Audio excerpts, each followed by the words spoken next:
80後的夜晚常常是這樣的：40出頭，坐在客廳沙發上，穿着洗得發白的舊 T 恤，孩子剛睡下，丈夫還在加班，她想泡個腳，熱水壺卻只剩溫水，腦海裡塞滿沒做完的家務，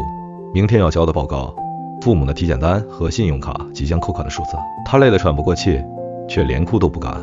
怕吵醒孩子，也怕丈夫回來又安慰她，再撐一撐。這就是很多80後正在過的日子。我們這一代夾在父母和孩子中間，像一塊被两邊拉扯的舊抹布。30歲前拼命工作，30歲後拼命顧家，穿的是最普通的衣服，吃的是最会計的外賣，存錢永遠追不上房貸和教育開支。表面上看，我們有房有車有家庭，實際上每天都在透支。跟朋友聚會不敢說累，怕被笑，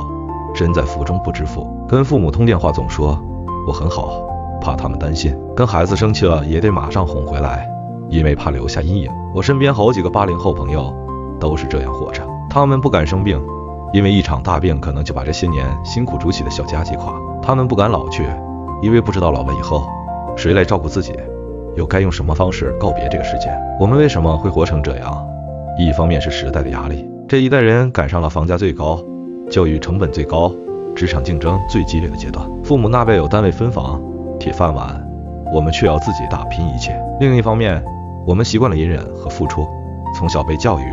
要懂事，要為家庭着想，結果把自己活成了透明人，內心明明有很多委屈和疲憊，卻找不到出口，只能夜深人靜時一個人發呆。那我們到底該怎麼辦？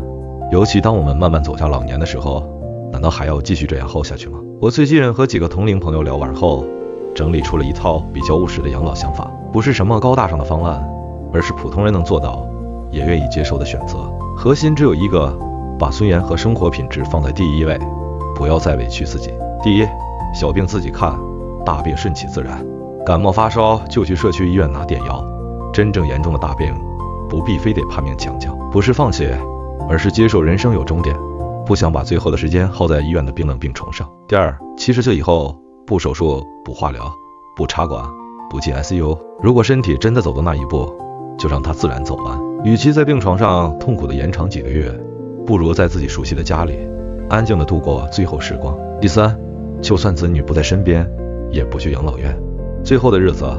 一定要在自己家裡過。家裡的床、熟悉的味道、窗外的風景，這些才是真正的歸屬。第四，不買墓地，直接海葬或樹葬，把那筆錢省下來，留給自己晚年想做的事，或者留給孩子減輕一點負擔，走得前進一點，也是一種體面。第五，能用錢解決的事情就不要苦了自己。行動不方便就請護工，不想做飯就點外賣，腰痠背痛就去按摩。不要為了少拿幾百塊錢讓自己受罪，也不要把所有照顧的壓力都壓在子女身上。第六，不要刻意追求活得越久越好，而是追求有尊嚴、有品質、快樂的晚年。每天能吃到想吃的東西，能和老伴或朋友聊聊天，能在陽光下散散步，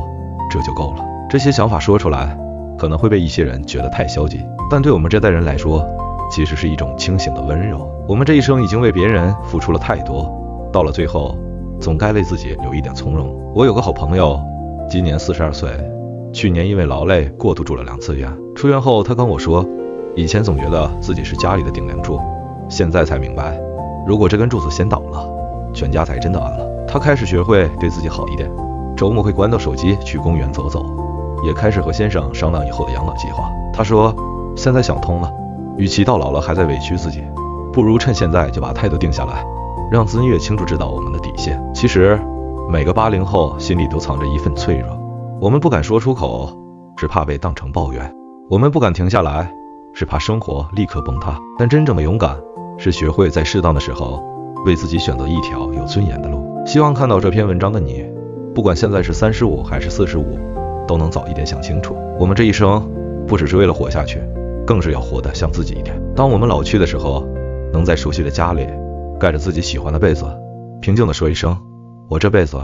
夠了，這或許就是最溫柔的結局。而在那之前，請對自己好一點，別再把所有愛都給出去，也留一點給自己吧，